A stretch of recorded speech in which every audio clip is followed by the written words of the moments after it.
Bifurije igitondo cyiza cy'umugisha gicamutse n'umugoroba mwiza abadukurikira muri izo ngengabihe ari nako mbaye ikaze kuri izi paje z'amakuru ku mutekano politiki na diplomasi mpuzamahanga tuvuga ibera mu karere k'ibiyaga bigari ariko kandi tugakomeza no ku ngingo za politiki mpuzamahanga bakurikira Isonga TV umunsi ku munsi mumaze kumenyera ko duhurizamo ingingo z'ibivugwa mu ntambara y'Uburusiya n'ibihugu byo mu burengerazuba bw'isi.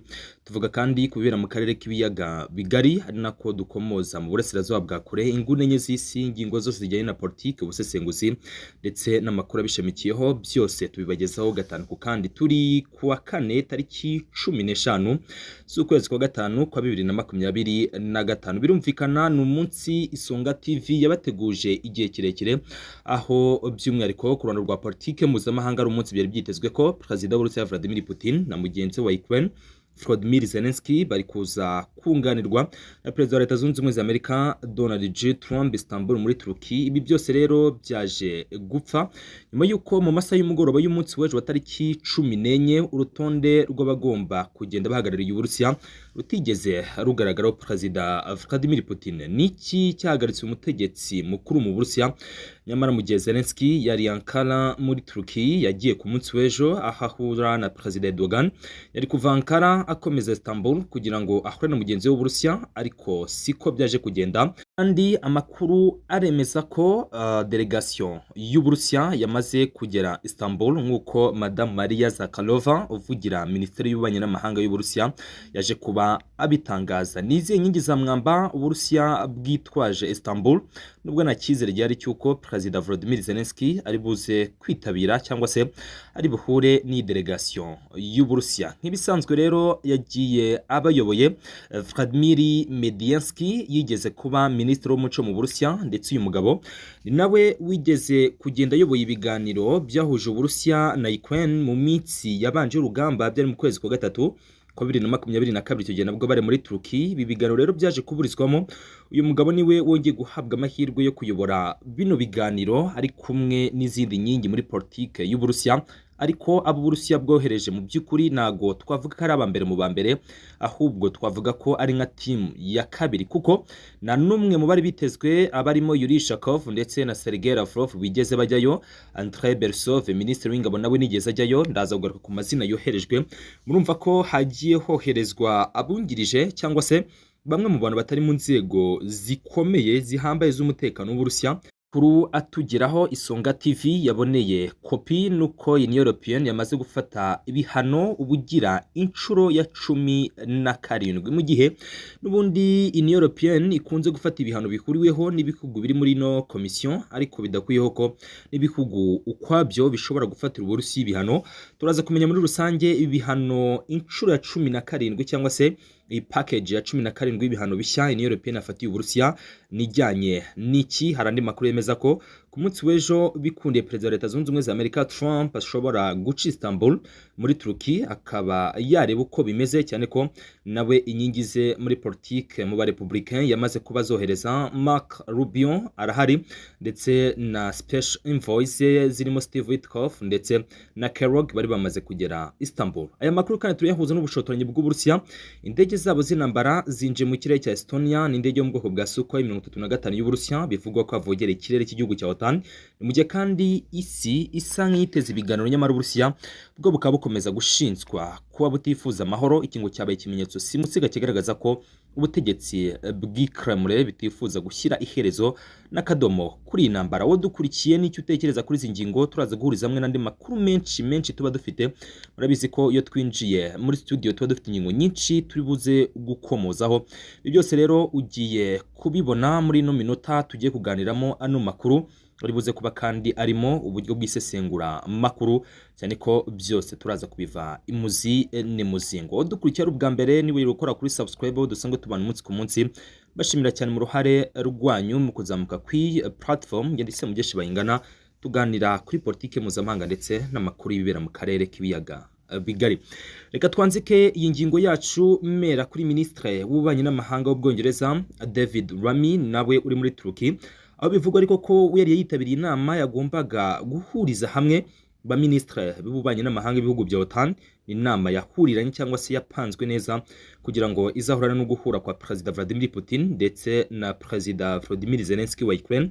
David Rami uri muri Turkey nawe hari icyo yavuze atanga message ye igaragara kuko Uburusiya bwongeye kwinangira nyamaranga igitekerezo cyaratanzwe na President Vladimir Putin. Amakuru Isonga TV yaje kumenya nuko President Vladimir Putin ubundi ajya gusaba ko yahura na Ukraine yasabye Zelensky ko bahurira Kremlin mu nyubako y'ubutegetsi cyangwa se ni presidency y'Uburusiya. Ibi ngo Zelensky yarabyanze ahubwo ahitamo guhuriranya cyangwa se gusa nkaho uzi iminsi kugira ngo bajye muri Turkey ahazaba ari kubera inama idasanzwe izabihuriza hamwe ba ministre b'ububanyi n'amahanga b'ibihugu bya OTAN. David Rami mu butumwa bwe ati Zelensky biragaragara ko ari hano muri Turkey ndetse bigaragarira amaso nuko Uburusiya butifuza kuba bwashyira iherezo n'akadomo kuri no ntambara. Ni mu gihe kandi n'ubundi ba ministre b'ububanyi n'amahanga b'ibihugu bigize NATO nabo birumvikana bari muri uriya mujyi. Madame Maria Zakharova n'umuvugizi wa Minisiteri y'Ububanyi n'amahanga y'Uburusiya yamaze kubatangaza ko delegation yabo igizwe n'abagabo 4 yamaze kuba ikandagira cyangwa se iri Istanbul. Navuze ko Vladimir Mediansky ariwe uyoboye Vladimir Mediansky wigeze kuba ministre w'umuco mu Burusiya ayo uyoboye no delegation. Reka ariko nsubiremo n'andi mazina y'abantu navuga ko nabo bajyanye nawe cyangwa se yagiye ayoboye. Harimo ministre w'ingabo wungirije bita Alexander Fomin, harimo kandi ministre w'ububanyi n'amahanga wungirije Mikhail Garuzini, harimo kandi Igor Kutsiakov, uyu akaba ari umuyobozi w'urwego rw'ubutasi rw'Uburusiya. Ubwo ni intelligence, ni Russia Military Intelligence Agency, ni urwego rwa gisirikare rw'ubutasi rw'Uburusiya. Nibo bagiye cyangwa se bagiye bayobowe ni delegation uyobowe n'uyu mugabo Vladimir Mediansky wigeze no kuyobora indi delegation mu kwezi kwa gatatu kwa 2022. Birumvikana kuko bino biganiro by'Istanbul byagombaga by'umwihariko guhera ku byasubitswe akaba ariho batangirira bagashyira muri izindi ngingo nshya. Byari byitezwe rero ko Yuri Ushakov ndetse na Sergei Lavrov navuga ko ari senior diplomats b'Uburusiya bagombaga kuba bari hari, ariko nabyo ntago byaje gukunda. Birumvikana hari andi makuru kandi Isonga TV yamenye ku munsi w'ejo President Vladimir Putin yakoze inama yakoze ni yateguraga ibi biganiro bagombaga kuba barimo cyangwa se delegation yagombaga kuba yohereza muri kiriya gihugu. Ndabizi ko ufite amatsiko kumenya abari muri iyi nama idasanzwe y'Uburusiya, ariko impamvu turi hano no kugira ngo tubikugezeho byose gatanu ku kandi. Ese ni bande bari muri iyi nama ejo yahurijwe na President Vladimir Putin w'Uburusiya?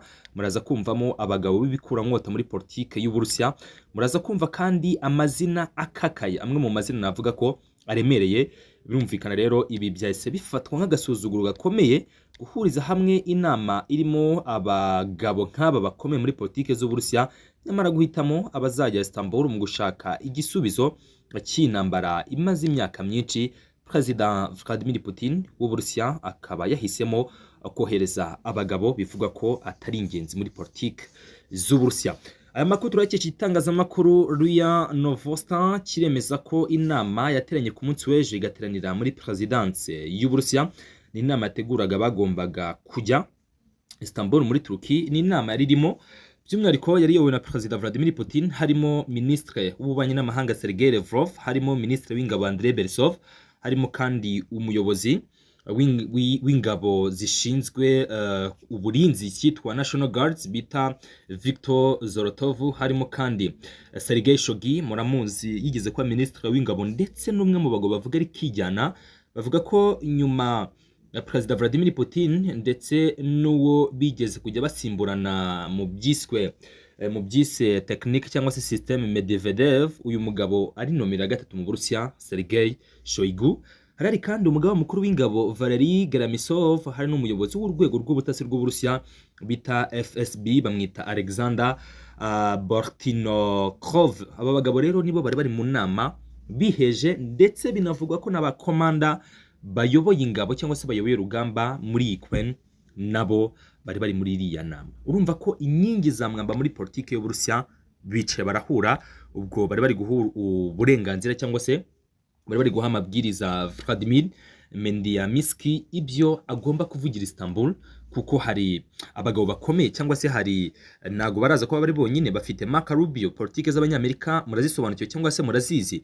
Bafite harimo Steve Witkoff, bafite kandi urumva hari na ba minisitiri b'abanyamahanga b'ibihugu bya OTAN. So urumva ko Istanbul ni umuriro wari kuba uri kwaka cyangwa se uraza kuri kwaka. Hasigaye kumenya ese President Volodymyr Zelensky ari buze kuva Ankara ajye Istanbul, cyane ko amakuru twamenye nuko we yamaze kuba aganira na Erdogan, perezida wa Turki. Gahunda kwa rukubanza kuganira na perezida Recep Tayyip Erdogan, baganiriye.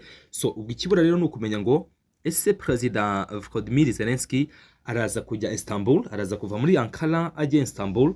Dutegereje kureba icyemezo ari bufate. Sofa ubwo twateguraga kino kiganiro muri ano masaha y'igitondo ntacyo turamenya niba Zelensky yamaze guhitamo kujya Istanbul, ariko nawe nago ari wenyine kuko ku munsi w'ejo mwabonye ko ministre w'ububanyi n'amahanga Sibnya yari yashyize ifoto ku rukuta rwa X ari kumwe na Marco Rubio wa Leta Zunze Ubumwe za Amerika, aho bivugwa ko bari bahuriye muri Turki. Birumvikana Marco Rubio nawe arahari nk'umwe mu bantu bari bitabiriye inama yagombaga guhuza abaminisitiri b'ububanyi n'amahanga b'ibihugu bya OTAN, ariko bikanavuga ko uyu Marco Rubio nawe yarari muri delegation zagombaga kuba ziri mu nkuta z'Istanbul. Ukuyeho za ntumwa zihariye zirimo Steve Witkoff ndetse na Kellogg, uyu Marco Rubio yagombaga kwitabira inama ebyiri cyangwa se yagombaga kuba ari mu nkuta z'inzu ebyiri. Yagombaga kuba hava ubundi agakata gato akatajya Istanbul kugira ngo baganire cyangwa se barebe muri rusange uko ibintu bihagaze. Ese umwanzuro w'Uburusiya ni umwanzuro mwabonye mute? N'umwanzuro mu mboni z'amaso yanyu, ndabwira abakurikiye Isonga TV, ni umwanzuro mwabonye gute muri rusange ko Uburusiya bwamaze kuba bwinangira? Nyamara bivugwa ko Perezida Vladimir Putin ari umwe mu bantu batangiranye cyangwa se bavuze ko bahaye Zelensky igitekerezo, ariko kandi harimo n'ikindi kintu cy'uko agasuzuguro ka Zelensky kari mu bintu byatumye Perezida Putin adashobora kuba ari Istanbul bitewe no kumukabiriza. Zelensky yaravuze ati mbangaya, reka nkoreshe terme, ati mbangaya imbwa sha, asa nkaho amuchallenging, ati ngenda guchallenginze, come and meet face to face, ngwino duhure cyangwa se tubona imbona nkubone, turebe noneho ninde uraza kuva hano. Mbibutsa ko ayo masezerano y'Istanbul ngira ngo mbanze mbaye updates ubundi nze twinjira mu buryo bw'ubusesenguzi. Ngira ngo nayo ni ingingo ngira ngo tugomba kuganira abakurikira Isonga TV. Mwayishima mukata mujye muri commentaire mukambwira uko bimeze. Ndagira ngo nge mbaha updates ubundi ninjire mu buryo bw'isesengura makuru nyuma, ariko namaze kubaha updates noneho turebe ngo biragana he cyangwa se ibintu birerekeza muri rusange. Icyo nshaka kuvuga kuri ingingo ni ikintu kijyanye n'iki, no kuvuga ngo ukuyeho iby'uruhande rw'Uburusiya, ukuyeho iyi kote y'Uburusiya ukareba muri rusange, kimwe mu bigize amasezerano yasubitswe 2022 ikibazo cya Crimea bari bamaze kuvuga ko batazakivuga. Nyamara wibuke recently cyangwa se amakuru amaze iminsi avugwa nuko President Volodymyr Zelensky yarahiye akiringa akavuga ati mu bintu tugomba kuganiraho tugomba no kuganira ku kibazo cya Crimea. Amakuru nakuye mu gikari utapfa gusanga mu bitangazamakuru ibyo ari byo byose, n'amakuru yemeza ko n'ubundi President Vladimir Putin ndetse n'abajyanama be habe mu bya gisirikare cyangwa se mu bya gisivile, ubwo bo twakita civil advisors cyangwa se military advisors, aba bajyanama ngo barebye basanga n'ubundi Zelensky nta cyahindutse. Uguhaguruka k'uyu mutegetsi ufatwa nk'ubihe byose mu Burusiya Vladimir Putin, uravuga ariko Burusiya uhereye mu bihe bya Union Soviétique, kuko uyu mugabo Vladimir Putin abicungira hafi bavuga ko yaba rwose yararushije ibigwi cyangwa se yaba yarabaye munini kurusha na Joseph Stalin, ukurikije rwose ibyo ibivugwa cyangwa se icyo statistiques zigaragaza. Uyu mugabo rero ufatwa nk'ibihe byose mu Burusiya mu bijyanye n'imitegekere, ngo bicaye basanga n'ubundi kuza kujya ko Istanbul biri buze kuba arimo gukora ubusa, kuko Zelensky ameze nk'umuntu wicaye Istanbul ariko ari kuri remote, ameze nk'umuntu bari gukanda buto ya pause agaceceka bakanda play akavuga bakanda next akajya ku yindi ngingo bakanda previous agasubira ku zindi ngingo. Gutahura ko Zelensky adafite stability cyangwa se adafite immunity in decision making ngo ni kimwe mu bintu byatumye ibiganiro Perezida Putin abisuzugura, ahitamo kutohereza Yuri Shakov. Aramubwira ati Yuri Shakov, uri umuntu w'ingenzi muri diplomasi z'Uburusiya, hari ibindi tukubikiye, turacyafite byinshi ugomba kudukorera nawe Sergei Lavrov, indege yawe nigizima iturize wicarire. Reka numeyo Vladimir Medinsky nawe n'umugabo nizeye, n'umugabo nawe ufite diplomasi iri ku rwego rwo hejuru, niba ari ibisubizo uyu mugabo azaza bizanye. Ngaye ngoko ayo ni amakuru tuba twihariye n'Isonga TV kuri ingingo, bitewe no gukeka ko Zelensky n'ubundi ibyo ari bivuge cyangwa se ibyo yari gukora hariya nibyo yari bubwirwe cyangwa se yamaze kubwirwa. Ngaye ngoko rero Burusiya niyo ngingo ikomeye, nago Perezida Vladimir Putin agiyeyo, gira ngo muze kujya muri commentaire mumbwire amaherezo y'intambara, kuko ceasefire yarayanze, Istanbul nagiyeyo, hasigaye iki rero?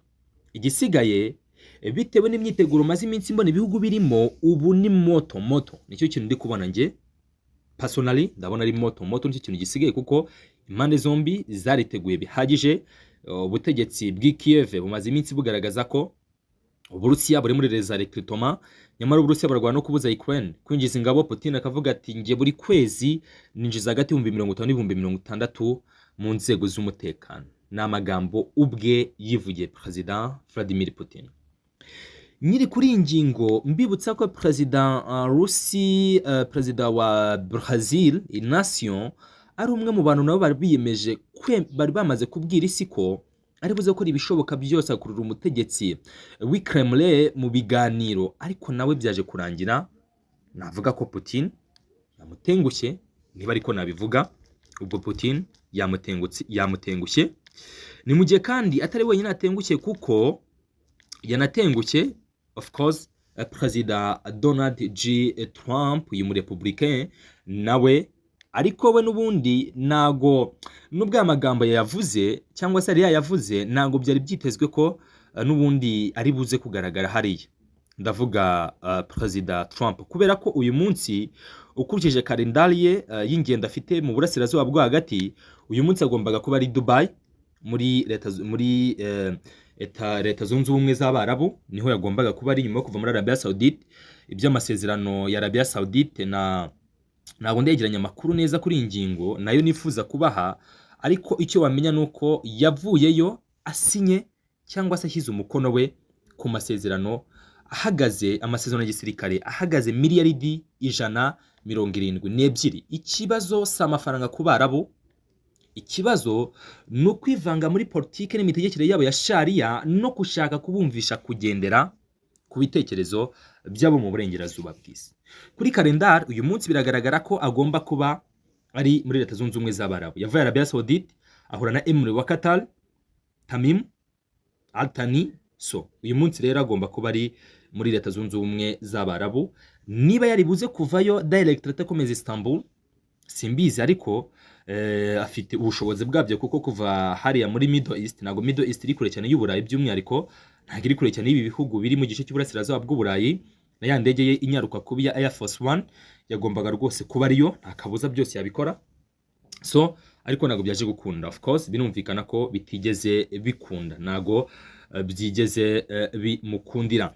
Ku rundi ruhande rero reka mbabwire ibijyanye no gutengwa nanone Perezida w'Ubushinwa Xi Jinping, nabari mu bantu batengushywe cyane, kuko nawe yari yunze mu gihe mugenzi we Perezida Inacio wa Brazil amubwira ko agomba kuba nawe akora ibishoboka byose akazamubona ari muri kiriya gice, ariko ntago byaje gukunda. So nuko rero bihagaze, mwumve ko ari uko bimeze, ni ibibazo byose muri rusange, cyangwa se ni diplomasi na politiki y'aba bantu, navuga ko rwose idahagaze neza muri rusange. Reka iyi ngingo tuyiveho, twita twambukira ku yindi ngingo ikomeye.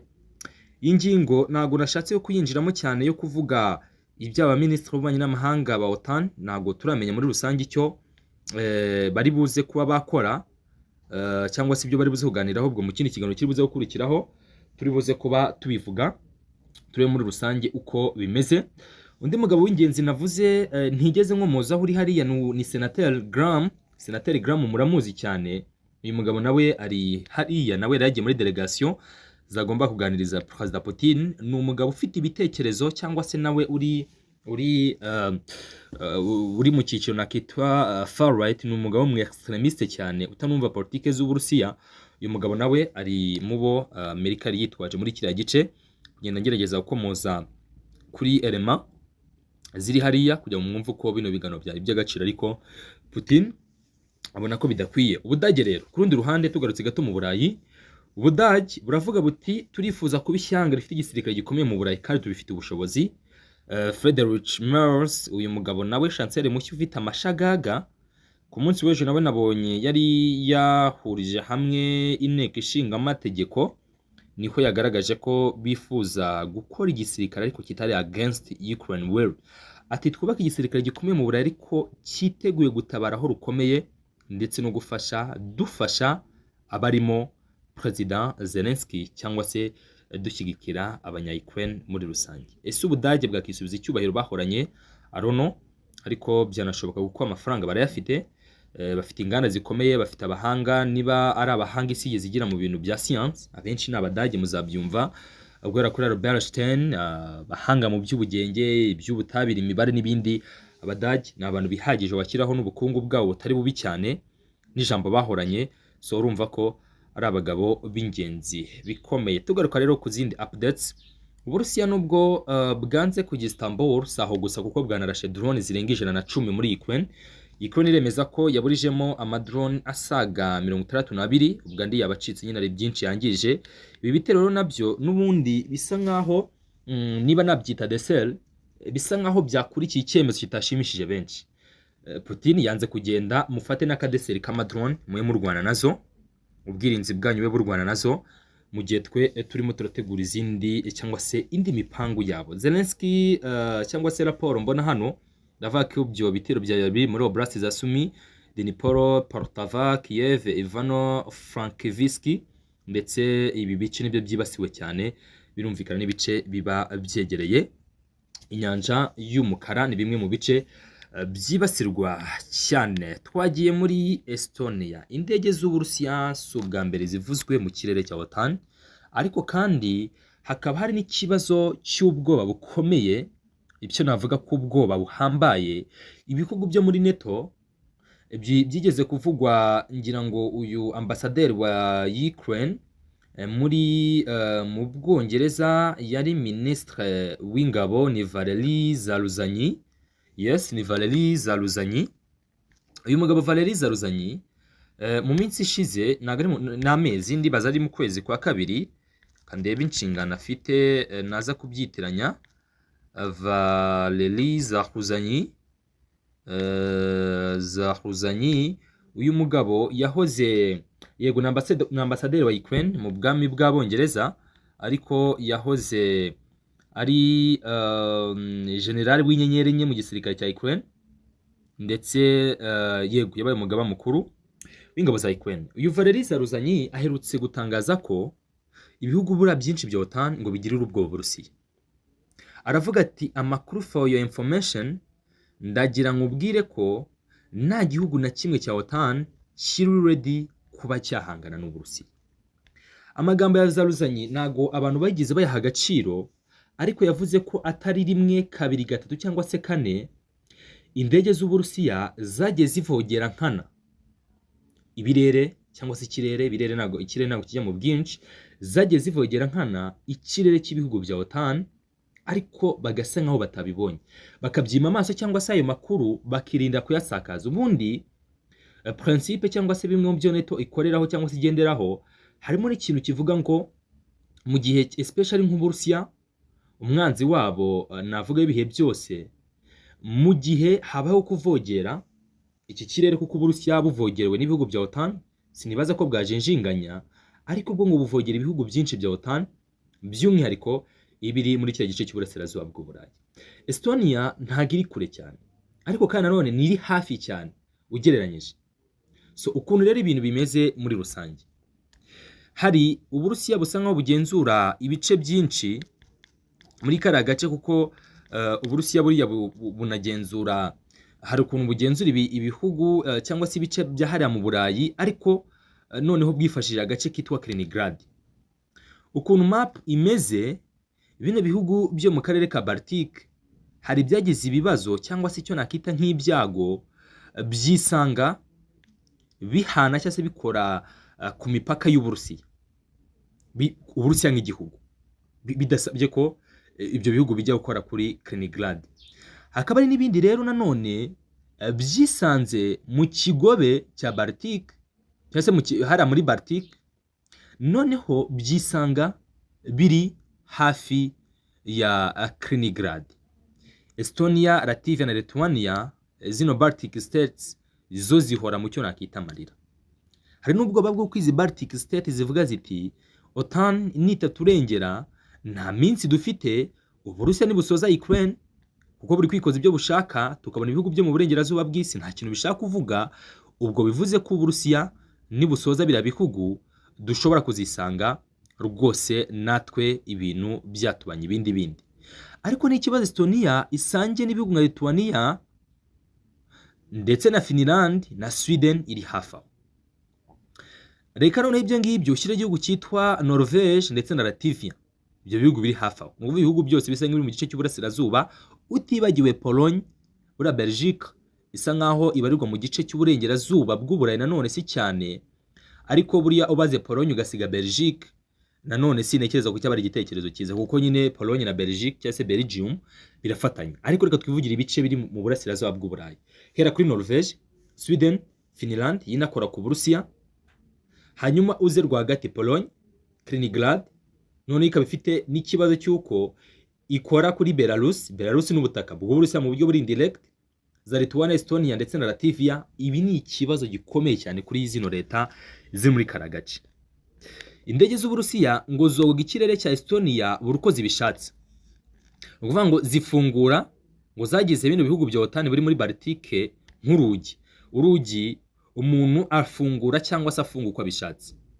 Gufunga no gufungura biterwa n'amahitamo ya nyir'urugi. Ati nibi bihugu byo muri Baltique bisa nka hari ko Uburusiya bwabigize, burafunga bugafungura, bufunga bufungura. Ati rero abikomozaho Valeri Zaruzanyi ati ibihugu byinshi byaguye mu kintu cyo kwanga kwinjira cyangwa se kwita bakoresha yanginga ivuga ngo nihabaho ikintu cyitwa gutera kimwe mu bihugu byacu, nihabaho ikintu cyitwa ngo kimwe mu bihugu byacu byavogerewe, bise bivuga byako kanya ko twese tuvogerewe. Ubwo simply mu yandi magambo biraza gutuma cyangwa se biraza kwita bisaba neto yose kumanuka, kuko iyi ndege yinjiye mu kirere cyawe nta burenganzira bifitiye. Ibyo ngibyo ubwabyo ubundi mu mategeko mpuzamahanga twakabifashe nk'ibitero, nako byitwa. Niba indege y'intambara y'igihugu runaka n'indege ya gisivile iyo iciye mu kirere nta burenganzira igihugu cyatanze, bifatwa nko kuvogera. So what do you think noneho ku ndege ya gisirikare y'Uburusiya ya Sukhoi 35? Ni ibibazo bikomeye cyane. So Estonia nayo yahisemo kubigira ibanga, ariko ibi byo byamaze kumenyekana, ntacyo neto mbona yiteguye gukora kuri iyi ngingo. Byumvikane ko nyine bahise babwira Estonia ati gerageza muceceke ikibazo cyanyu, tutaza kongera petroli mu kibazo cy'umuriro, turahanganye n'ibibazo bya Ukraine, bibanze birangire turebe ko tunahangana na hegemoni y'Uburusiya muri kara karere, kuko Uburusiya ijambo bushaka kugira muri kara karere ni ijambo rinini, ndetse ngo bishobora kugora uwo ari we wese wifuza guhagarika Perezida Vladimir Putin muri ikariya karere, ntago bizamworohera. Ariko bakavuga bati nanone imyaka isa nk'iri kumujyana, ariko se niba hari gutegurwa ba Putin cyangwa se hari gutegurwa abandi bamurenze, nabyo ugasanga ni ikibazo. Nago Putin nk'umuntu ari gutinyitse, ahubwo ubushobozi yubatse bw'Uburusiya, uretse ko nawe wenda nk'umuntu ashobora kuba atinyitse of course, ariko n'ubu ubushobozi yubatse bw'iki gihugu cy'Uburusiya ni kimwe mu bintu navuga bituma isi kangarana. Ni kimwe mu bintu navuga umuntu wumvishe Uburusiya of course muri isi none ntashobora gusiga Putin, kimwe no kumvisha Putin utekereza ku bushobozi bw'Uburusiya. Ariko buri ikibisi Putin na politike ze, ikibi n'ubushobozi yahaye igihugu, kuko ibyo yubatse byo bizasigara, we n'umuntu azagenda we fresh.